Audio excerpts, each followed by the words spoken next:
10,000 years from now, humanity as you knew it is gone.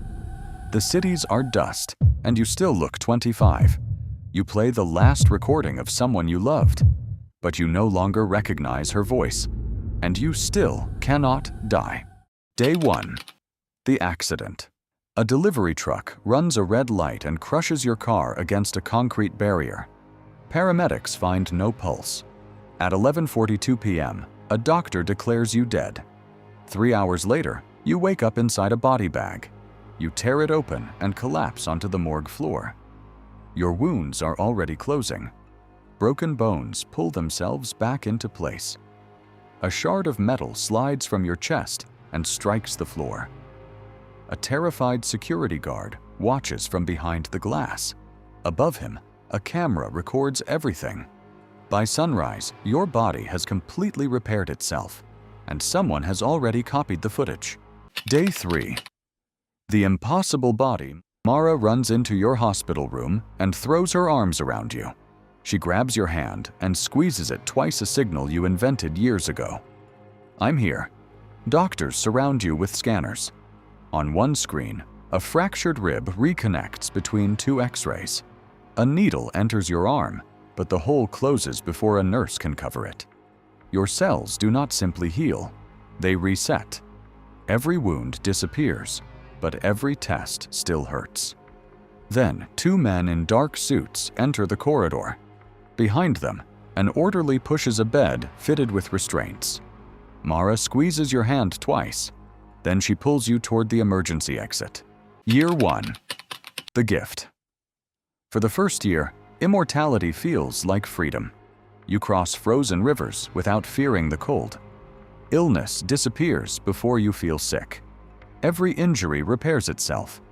Then an apartment building catches fire. A child is trapped on the top floor. You run past the firefighters and disappear into the flames. Your skin burns as you carry the child down 6 flights of stairs. But before the cameras stop recording, the burns begin to vanish. That night, facial recognition software compares the rescue footage with the hospital recording. The match is immediate. Seconds later, your face appears across a government surveillance wall. Armed agents break through your apartment door. But you and Mara are already climbing onto a departing train. As the city disappears behind you, forever sounds less like a gift. Year 15. The first difference. Mara celebrates her 40th birthday inside a roadside motel. She places an old photograph beside one taken that morning. In both pictures, you look 25. Mara does not. There are lines beside her eyes now. Gray runs through her hair. That night, Mara burns your old passports while you erase another identity. By morning, you have new names. But she secretly keeps one photograph. She is afraid the world will forget you. You're afraid you will one day forget her. Year 38. The promise. You have changed identities 11 times. Mara is 63. You still look 25. One evening, she stands beside you in front of a mirror. Her face carries 38 years of memories. Yours carries none. Mara turns on a small recorder. If you're hearing this, I'm gone. But you were loved. Whatever happens to the world, don't forget that. She places it in your hand and squeezes twice. I'm here. You promise to remember her voice, her face, and the night you first met. At the time, forgetting her seems impossible. Year 67. The first goodbye. Mara's heart fails during the night. You carry her into a hospital and offer your blood. But the moment it leaves your body, its cells collapse. Your immortality cannot be shared. Mara wakes for less than a minute. At 92, her hand looks small inside yours. With the last of her strength, she squeezes twice. I'm here. Then the monitor becomes a single flat line. You wait for her heart to restart, as yours always does. It never does. That night, you play her recording alone. As decades pass and technology changes, you transfer her voice from one device to the next. The machines disappear.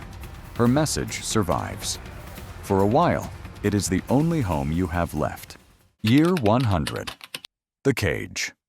By now, every public camera can recognize every face ever recorded. A station camera sees you for less than a second. Soldiers surround your train before it reaches the next platform. The first tranquilizer dart falls from your neck as the wound closes. Then they fire 20 more. You wake beneath a research facility with steel locked around your arms, legs, and neck. Scientists freeze your body, submerge you underwater, stop your heart, and watch it restart. New scientists replace the old ones. New governments replace the scientists. You remain inside the same room. Immortality does not make you impossible to defeat. It makes captivity impossible to escape through death. 86 years later, a war reaches the facility. The lights fail. The magnetic restraints unlock for 9 seconds. You tear one hand free, rip the control panel from the wall, and run as the ceiling collapses behind you. 9 seconds are enough. Year 300. The living myth. A silver city now stands where your hometown once existed. Vehicles move above the streets. People speak words you understand only through a device in your ear. Inside a museum, you find a projection of yourself. A plaque beneath it reads, "The man who never aged last confirmed sighting." Over a century ago, a child looks at the projection, then at you. Before she can call her mother, you disappear into the crowd. That night, you play Mara's recording. You remember her voice, but not where you met. Your body can repair every cell, but your mind cannot hold an eternity. Each new century needs space, and something old must disappear. Year 1000. The last memory. A city of glass rises over the ruins of the Silver City. 3 centuries later, you watch that same city burn beneath machines, fighting a war no human can control. When you emerge from the rubble, the language you once spoke is no longer used anywhere on Earth. Mara's message now rests inside a device around your neck. You press play. For a moment, you see fragments: gray hair beneath a motel lamp, a hospital monitor, a hand squeezing yours twice.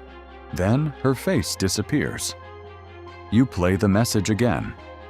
The woman says that you were loved. You understand every word, but you can no longer remember by whom. 10,000 years later.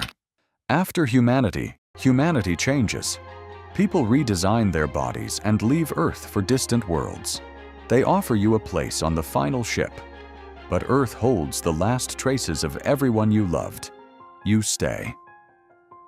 Centuries later, you find Mara's message around your neck. You no longer remember why you protected it. You press play. A woman speaks in a language you no longer understand. For one brief moment, you almost remember a hand squeezing yours twice.